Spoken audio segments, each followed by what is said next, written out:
നമസ്കാരം. റാഫ്റ്റോ ക്രിക്കറ്റിലേക്ക് അവർക്കും സ്വാഗതം. അങ്ങനെ IPLൻ്റെ 14 റൗണ്ട് മത്സരങ്ങളും കഴിഞ്ഞു. ലീഗ് ഘട്ടം കഴിഞ്ഞു. ഇനി നമ്മൾ കാത്തിരിക്കുന്നത് പ്ലേ ഓഫ് മത്സരങ്ങൾക്കാണ്. നമ്മുടെ 15ാമത്തെ എപ്പിസോഡ്, പവർ റാങ്കിങ്ങിൻ്റെ 15ാമത്തെ എപ്പിസോഡ് നിങ്ങളിലേക്ക് എത്തിക്കുമ്പോൾ ഇനി 4 ടീമുകളെ നമ്മുടെ പവർ റാങ്കിങ്ങിലുള്ളൂ. ഈ 4 ടീമുകൾ, പ്ലേ ഓഫിലെത്തിയ 4 ടീമുകൾ, അതിൽ ആർക്കാണ് നിലവിൽ ഏറ്റവും അധികം കിരീട സാധ്യത?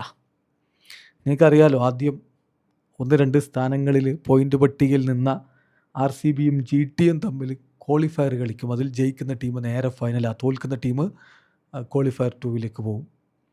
അതേസമയം 3ാം സ്ഥാനത്തും 4ാം സ്ഥാനത്തുമുള്ള SRH, RR ടീമുകൾ തമ്മിൽ എലിമിനേറ്റർ കളിക്കും. തോൽക്കുന്ന ടീം പുറത്താകും, ജയിക്കുന്ന ടീം ക്വാളിഫയർ 2ലേക്ക് പോകും. ക്വാളിഫയർ 1ൽ തോറ്റ ടീമുമായിട്ട് കളിച്ചിട്ട് അതിൽ ജയിക്കുന്ന ടീം ഫൈനലിലേക്ക് പോകും. ഇതാണ് IPLൻ്റെ ഫോർമാറ്റ്, പ്ലേ ഓഫ് ഫോർമാറ്റ്. അതെല്ലാ സുഹൃത്തുക്കൾക്കും അറിയാം. നമ്മുടെ പവർ റാങ്കിലേക്ക് വരുന്നതിന് മുമ്പ് ആദ്യ 3 സ്ഥാനങ്ങളിൽ പോയിൻ്റ് പട്ടികയിൽ എത്തിയ ടീമുകൾക്കൊക്കെ ഒരേ പോയിൻ്റാണ്. വലിയ വ്യത്യാസവും വലിയ കേമത്വവും ഒന്നും 1ാം സ്ഥാനത്തുള്ളവർ 3ാം സ്ഥാനത്തുള്ളവരെക്കാൾ പറയാനില്ല എന്നർത്ഥം. 2ാം സ്ഥാനത്തുള്ളവരും 1ാം സ്ഥാനക്കാരും തമ്മിലും പോയിൻറ്റിൻ്റെ കാര്യത്തിൽ വ്യത്യാസമൊന്നുമില്ല. അതുപോലെ തന്നെയാണ് മൊത്തത്തിൽ ഈ ആദ്യ 3 ടീമുകൾ തമ്മിൽ നെറ്റ് റൺ റേറ്റിൻ്റെ മാത്രം വ്യത്യാസമാണുള്ളത്. ദെൻ 4ാമതുള്ള RR ശരിയാണ്, 2 പോയിൻ്റ് പുറകിലാണ് ഫിനിഷ് ചെയ്തത്. അപ്പോൾ ഇനി വിജയസാധ്യത, കിരീട സാധ്യത ഈ 4 ടീമുകൾക്കും ഒരുപോലെ ഉണ്ടെന്ന് ഞാൻ പറയും. മൈന്യൂട്ടായിട്ടുള്ള ചില ഡിഫറൻസുകൾ, പിന്നെ കളിയിൽ അന്നത്തെ ദിവസം സംഭവിക്കുന്ന ചില കാര്യങ്ങൾ, നമ്മൾ പറയില്ലേ ഡീറ്റെയിൽസ്, സ്മോൾ ഡീറ്റെയിൽസ്, അത് ഈ കളിയുടെ റിസൾട്ടിനെ തീരുമാനിക്കും. പ്ലേ ഓഫ് എത്തിയാൽ പിന്നെ അങ്ങനെയാണ്, കിരീടം ചൂടുന്നത് അതനുസരിച്ചായിരിക്കും. ഏറ്റവും കുറച്ച് ആരാണോ മിസ്റ്റേക്ക് വരുത്തുന്നത് അവർ കിരീടത്തിലേക്ക് പോകും എന്ന് മനസ്സിലാക്കുക. സോ ഈ 4 ടീമുകൾക്കും നല്ല കിരീട സാധ്യതയുണ്ട്. എങ്കിലും ഇപ്പോൾ നമ്മുടെ ഒരു സമഗ്രമായിട്ടുള്ള വിലയിരുത്തലിൽ ഉള്ള സാധ്യതയാണ് നമ്മൾ പറയുന്നത്. 4ാമത് വരുന്നത് SRH ആണ്. നമ്മുടെ പവർ റാങ്കിങ്ങിൽ കിരീട സാധ്യതയിൽ 4ാമത് നമ്മൾ കൊടുക്കുന്നത് SRH ആണ്. SRH സ്വാഭാവികമായിട്ട് നിങ്ങൾക്കറിയാം, വളരെ മികച്ച രൂപത്തിലുള്ള ബാറ്റിംഗ് പവറുള്ള ടീമാണ്. പാറ്റ് കമിൻസ് വന്നതോടുകൂടി, സാക്കിബ് ഹുസൈനൊക്കെ മികവിലേക്ക് വന്നതോടുകൂടി അവരുടെ ബൗളിങ്ങും മോശമല്ലാത്ത രൂപത്തിൽ, അതുകൊണ്ടാണല്ലോ അവർ 3ാം സ്ഥാനത്തൊക്കെ ഫിനിഷ് ചെയ്തിട്ടുള്ളത്. 1ാം സ്ഥാനത്തുള്ളവരുടെ അതേ പോയിൻറ്റുമാണ്. പക്ഷേ ഏത് നിമിഷവും ഒരു തകർച്ച അവർക്ക് നേരിട്ടേക്കാം. GT അവരെ 86 റൺസിന് ഓൾ ഔട്ടാക്കിയത് അധികം വിദൂരമല്ലാത്ത ഒരു കാലത്താണ് നോക്കുക. KKR അവരെ 7 വിക്കറ്റിന് പരാജയപ്പെടുത്തിയിരുന്നു അതിന് മുമ്പത്തതിൻ്റെ തൊട്ട് മുമ്പുള്ള കളിയിൽ. അപ്പോൾ അങ്ങനെയൊക്കെ നോക്കുമ്പോൾ സമീപകാലത്ത് ചില കാലിടറിച്ചകൾ അവർക്ക് സംഭവിച്ചിട്ടുണ്ട്. ഒരു പക്ഷേ RR അവരെ പരാജയപ്പെടുത്തി മുന്നോട്ട് പോയാൽ അത്ഭുതപ്പെടേണ്ടതില്ല. നേരെ തിരിച്ചും സംഭവിക്കില്ല എന്നല്ല പറയുന്നത്, പക്ഷേ സാധ്യതകൾ നമ്മുടെ ഒരു വിലയിരുത്തലിൽ SRH 4ാമതാണെന്നാണ്.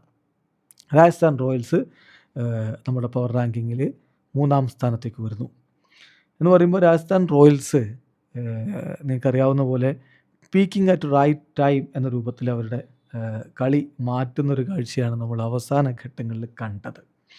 MIയെ 30 റൺസിന് ആ ഒരു കടുത്ത പോരാട്ടത്തിൽ തോൽപ്പിച്ചതും, LSGക്കെതിരെ 7 വിക്കറ്റിൻ്റെ വിജയം നേടിയതും, GTയുടെ അതുപോലെ തന്നെ അതിനുശേഷം DCയുടെ ഒക്കെ അരികിൽ നിന്ന് പരാജയം ഏറ്റുവാങ്ങിയിട്ട് റൈറ്റ് ടൈമിൽ അവർ ബൗൺസ് ബാക്ക് ചെയ്ത കാഴ്ച നമ്മൾ കണ്ടു.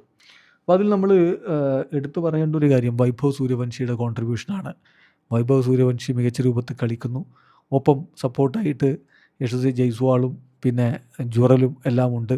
ജോഫ്രെ ആർച്ചറുടെ ഒരു 3D പെർഫോമൻസ് കഴിഞ്ഞ കളി കണ്ടില്ല. അതേ ആത്മവീര്യത്തിൽ ഇനിയും പോരാടിയാൽ കുമാർ സംഗക്കാരെ പോലുള്ള മികച്ചൊരു കോച്ചിൻ്റെ കീഴിൽ അവർക്ക് അത്ഭുതങ്ങൾ കാണിക്കാൻ കഴിഞ്ഞേക്കുമെന്ന പ്രതീക്ഷയിൽ നമ്മൾ അവരെ 3ാം സ്ഥാനത്തിടുന്നു. 2ാമത് RCB, 2ാമതാണ് കിരീട സാധ്യതയിൽ നമ്മളിപ്പോൾ RCBയെ കാണുന്നത്. ഇതൊക്കെ മൈന്യൂട്ടായിട്ടുള്ള ഡിഫറൻസുകളേ ഉള്ളൂ എന്നുള്ളത് മറന്നുകൊണ്ട് പറയുന്നതല്ല.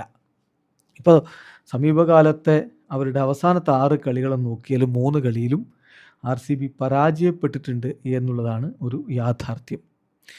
അപ്പോൾ ആ ഒരു കൺസിസ്റ്റൻസി വളരെ ഇമ്പോർട്ടൻ്റ് ആണ്.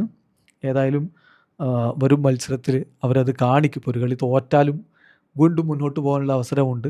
ജയിച്ചാൽ നേരിട്ട് ഫൈനലാണ്. അങ്ങനെ എല്ലാം കൊണ്ടും കംഫർട്ടബിളായിട്ട് തന്നെയാണ് നിൽക്കുന്നത്.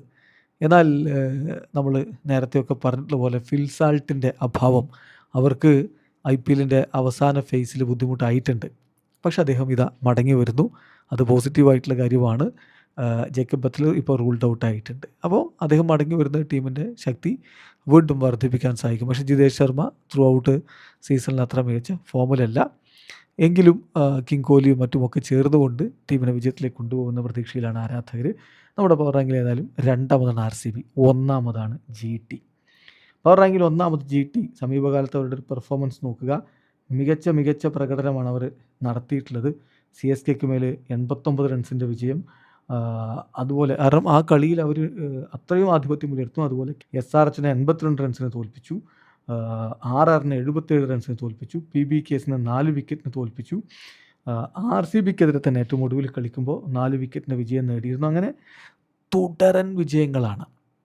ഇത്രയും കൺസിസ്റ്റൻ്റ് ആയിട്ട് ഇപ്പോൾ കളിക്കുന്ന ഒരു ടീം വേറെയുണ്ടോ എന്നുള്ളതാണ് ചോദ്യം. ഇടയ്ക്ക് അവർ KKRനോടൊന്ന് പരാജയപ്പെട്ടിട്ടുണ്ട് എന്നുള്ള കാര്യം മറക്കുന്നില്ല. അപ്പോൾ ഏറ്റവും ഒടുവിൽ ഏറ്റുമുട്ടിയപ്പോൾ അവർ KKRനോടൊന്ന് പരാജയപ്പെട്ടു എന്നുള്ളത് മറക്കുന്നില്ല. പക്ഷേ അതിനു മുമ്പ് തുടരൻ വിജയങ്ങളുമായിട്ട് അവർ കുതിച്ചു പാഞ്ഞതാണ്.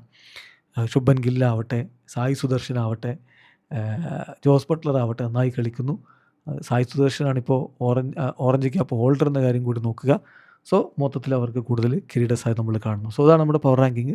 1 GT, 2 RCB, 3 RR, 4 SRH. നിങ്ങൾക്ക് വ്യത്യസ്ത അഭിപ്രായങ്ങളുണ്ടാകും. കമൻറ്റ് ബോക്സിൽ രേഖപ്പെടുത്തുക. വീഡിയോ അവസാനിക്കുന്നു. ക്രിക്കറ്റ് ലോകത്തെ കൂടുതൽ വിശേഷങ്ങളുമായി റഫ് ടോക്സ് എത്താം.